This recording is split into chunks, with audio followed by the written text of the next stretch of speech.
Imagine um mundo onde a luz do sol nunca toca o solo, um lugar coberto por uma crosta gelada tão lisa quanto assustadora, onde não há montanhas nem crateras profundas, apenas um brilho misterioso refletido no espaço. Esse não é um cenário de ficção científica, mas uma das luas de Júpiter, Europa. À primeira vista, ela parece apenas uma bola de gelo girando no vácuo, mas essa aparência calma esconde uma verdade potencialmente revolucionária.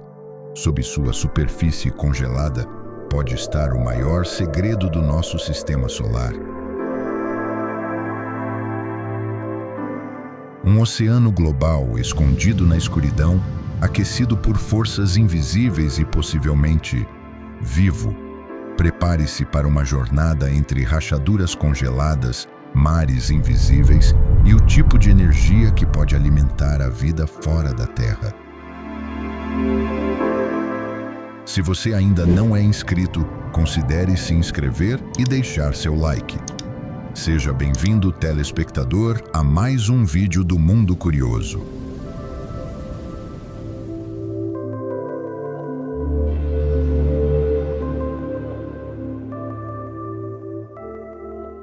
Desde as primeiras imagens enviadas pela sonda Voyager em 1979, Europa intrigou os cientistas com sua juventude visual.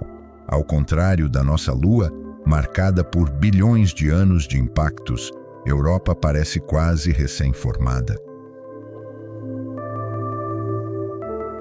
Sua superfície é surpreendentemente plana, como se fosse composta por placas de gelo recentes.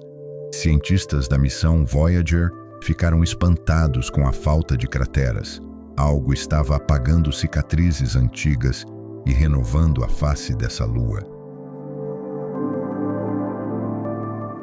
A suspeita, uma força interna está empurrando o gelo para cima, substituindo o antigo pelo novo. E esse processo de renovação lembra algo familiar: o movimento do gelo sobre os oceanos da Antártida aqui na Terra.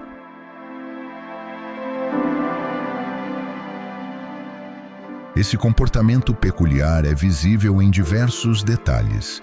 As linhas escuras, chamadas de lineae, cortam a Europa em padrões caóticos e muitas vezes se cruzam como rachaduras em um gigantesco lago congelado.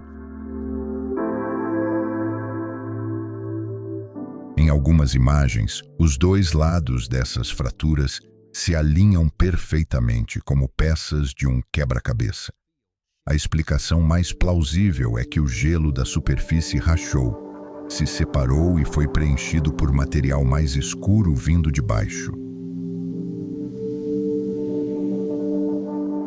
Essas placas se moveram, flutuaram e congelaram em novas posições, exatamente como o gelo marinho na Terra se comporta durante as mudanças sazonais. Em áreas chamadas de terreno caótico, a superfície parece ter se partido e sido remontada de forma desorganizada, com blocos de gelo inclinados, rotacionados e cercados por um terreno acidentado e cheio de gelo derretido e reconstituído.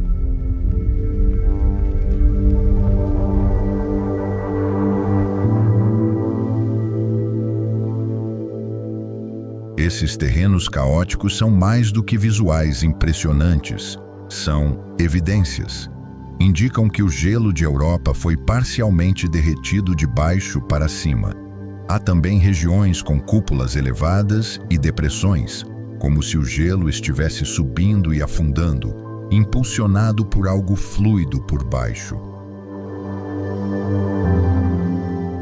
A ideia de que há um oceano subterrâneo começou a ganhar força, e o que faz esse gelo se mover como se estivesse vivo? A resposta está no gigantesco planeta ao lado, Júpiter. Europa está presa em um cabo de guerra gravitacional entre Júpiter e outras luas vizinhas, como Ganimedes e Io. Esse constante estica e puxa gera fricção no interior da Lua, aquecendo suas camadas internas, o mesmo efeito de esfregar as mãos para aquecê-las. E essa fricção é tão poderosa que impede que o interior congele completamente.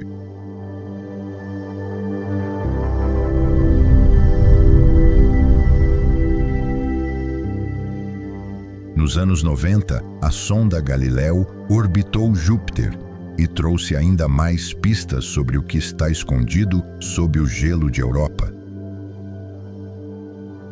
Os instrumentos de Galileu detectaram perturbações no campo magnético de Júpiter enquanto passava por Europa. Isso indicava que havia um campo magnético induzido vindo da própria Lua, algo que só seria possível se existisse um condutor elétrico sob sua superfície. E o melhor candidato para esse condutor é um oceano salgado e global. Além disso, as imagens mostraram fraturas gigantescas que não faziam sentido se a crosta estivesse ancorada a um núcleo sólido, mas tudo se encaixava se ela estivesse flutuando sobre um líquido. Os dois maiores impactos registrados em Europa, por exemplo, possuem anéis concêntricos, como se um objeto tivesse perfurado uma camada rígida e atingido algo mais macio embaixo. Cada detalhe reforçava a ideia de que sob aquela crosta brilhante havia algo mais.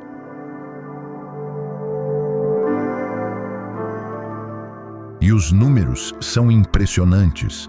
Calcula-se que essa crosta tenha entre 15 e 25 quilômetros de espessura, mas abaixo dela, o oceano pode atingir 100 quilômetros de profundidade. Isso significa que a Europa abriga 2 vezes mais água líquida do que todos os oceanos da Terra somados. E não é só a quantidade que impressiona, é o potencial biológico. Diferente de Marte, onde a água talvez existiu no passado, em Europa ela ainda está lá, ativa, em movimento, protegida por uma camada de gelo que a isola do vácuo espacial. Isso transforma a Europa em algo mais do que uma lua congelada. Ela é classificada hoje como um mundo oceânico. Mas se há um oceano escondido sob quilômetros de gelo, como ele pode sustentar vida? Afinal, a luz do Sol não penetra nem perto dessas profundezas. Sem fotossíntese, sem energia solar, como organismos sobreviveriam? A resposta vem das profundezas da Terra. Em nossos próprios oceanos, nas regiões mais escuras e inóspitas, existem fendas geotérmicas conhecidas como fontes hidrotermais.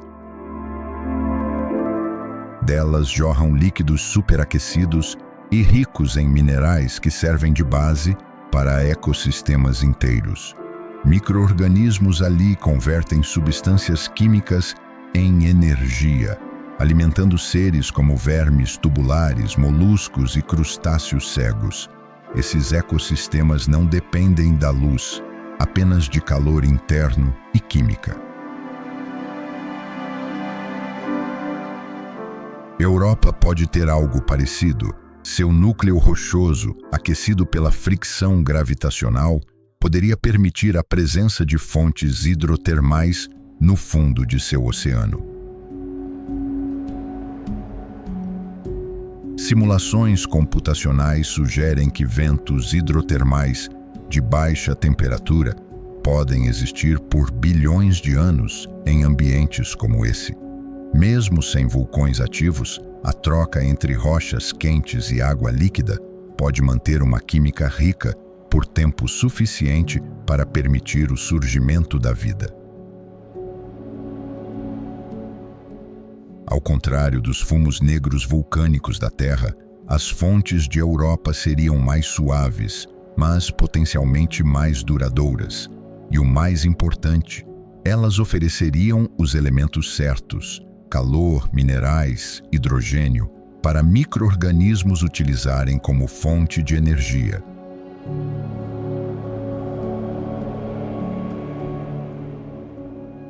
Além disso, existe um fator pouco discutido, mas extremamente relevante: o papel da radiação.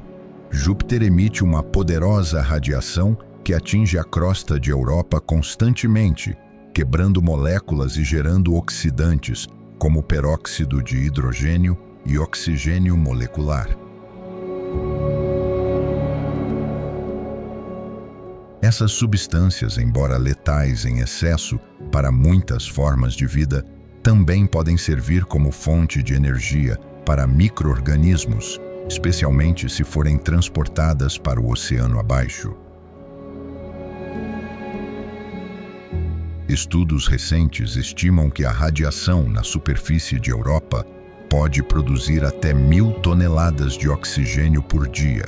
Isso seria suficiente, teoricamente, para sustentar 1 milhão de humanos por 24 horas.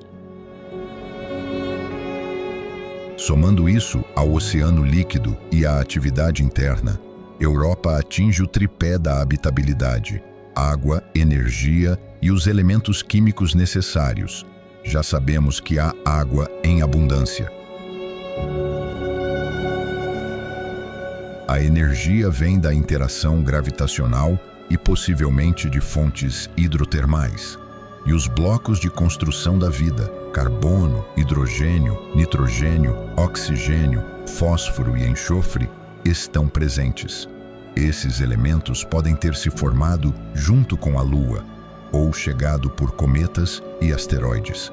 Espectrômetros já detectaram compostos na superfície que indicam a presença de sais e até dióxido de carbono, sinais de que há uma comunicação entre o oceano e a crosta.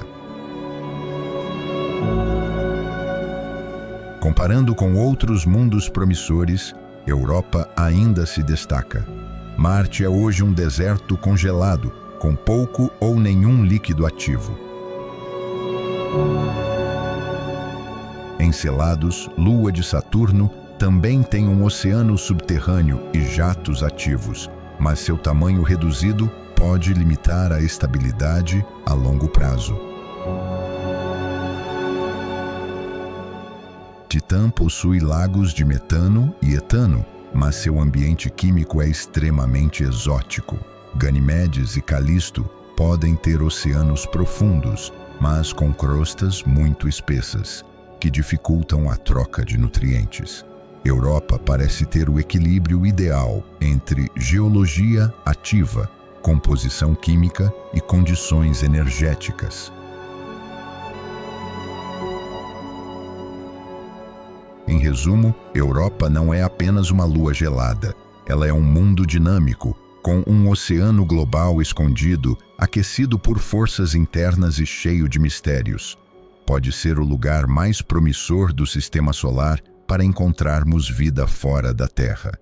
E talvez um dia seja lá onde a humanidade encontre sua primeira vizinhança extraterrestre, não olhando para as estrelas, mas mergulhando na escuridão abaixo do gelo.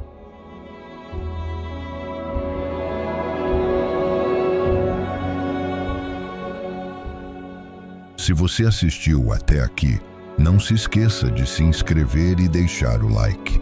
Deixe sua opinião nos comentários. Até o próximo episódio.